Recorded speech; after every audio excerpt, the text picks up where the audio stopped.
Hi hello నమస్తే guys, నేను మీ సుధా. అందరూ ఎలా ఉన్నారండి? మీరందరూ బాగున్నారని ఆశిస్తున్నా.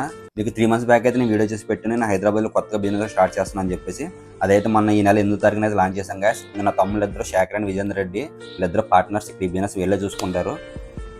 మన గేమ్ జోన్ వచ్చేసి snookers and billiards game zone guys. మన దగ్గర టోటల్గా 7 బోర్డ్స్ ఉన్నాయి. అందులో 4 ఇంగ్లీష్ బోర్డ్స్, అందులో 2 విరాకా అండ్ 2 జాఫరీ బోర్డ్స్ ఉన్నాయి గైస్. రిమైనింగ్ వచ్చి 1 semi English and French and పోల్. టోటల్గా 7 బోర్డ్స్ ఉన్నాయి మన దగ్గర అవైలబుల్. ఈ గుడ్ న్యూస్ మీతో షేర్ చేసుకోవడం కోసం నేను 3 డేస్ నుంచి వెయిట్ చేస్తున్నా గైస్. నాకు ఇప్పుడు కుదిరింది, ఎందుకంటే నన్ను సపోర్ట్ చేసేది, నన్ను ఎంకరేజ్ చేసేది మీరే. ఈ గేమ్స్ ఆడే వాళ్ళు ఎవరైనా మీకు తెలిసిన వాళ్ళు హైదరాబాద్లో ఉంటే ఈ రీల్ వాళ్ళకి తప్పకుండా షేర్ చేయండి మర్చిపోకుండా. మీరు నా ఫాలోవర్ అని చెప్తే మీకు 5 to 10% కూడా డిస్కౌంట్ ఇస్తారు. మన గేమ్స్ జోన్ నేమ్ వచ్చేసి break 147 and cafe AC and location కూడా మీకు చూపిస్తున్నాయి. ఎన్జీఓఎస్ కాలనీ, అలాబలయ చౌరస్తా, శ్రీ వెంకటేశ్వర స్వామి టెంపుల్ పక్కన, GRR domain building, 3rd floor, Gachibowli. ఇది ఫుల్ వీడియో చూడాలనుకుంటే ఫ్రైడే 2 PM కి యూట్యూబ్లో అప్లోడ్ చేస్తాను గైస్. Thank you.